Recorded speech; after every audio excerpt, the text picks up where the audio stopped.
అందరికీ నమస్కారం అండి. జై గురుదేవ్ దత్తాత్రేయాయ నమః. స్త్రీలు అరటి బోదలో దీపం వెలిగించి ఎందుకు వదులుతారో విందాం. ఎటువంటి సత్ఫలితాలు కలుగుతాయో కూడా తెలుసుకుందాం.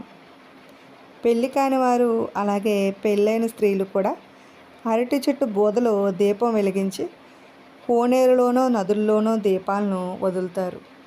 అలాగే వీలు కాని పక్షంలో తులసి కోట దగ్గర ఒక పళ్ళెంలో నీళ్లు పోసి అందులో అరటి బోదలో దీపాలు వెలిగించి వదులుతారు.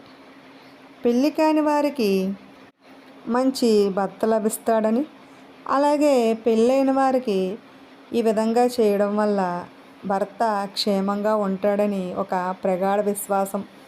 తెల్లవారుజామునే లేవడం వల్ల, అలాగే ఎంతో దూరం వెళ్ళి ప్రశాంతంగా దీపాలు వదలటం వల్ల పెళ్ళైన వారికి ఆ సమయంలో మరింత మెరుపు వచ్చి తద్వారా భర్త యొక్క ప్రేమను అధికంగా పొందుతారనేదే ఒక గొప్ప విశ్వాసం.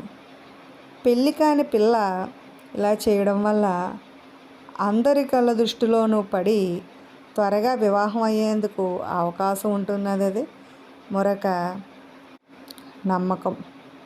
విన్నారు కదండి. ఇటువంటి మరెన్నో ఆసక్తికరమైన విషయాల కోసం, అలాగే సనాతన ధర్మంలోని యొక్క సందేహ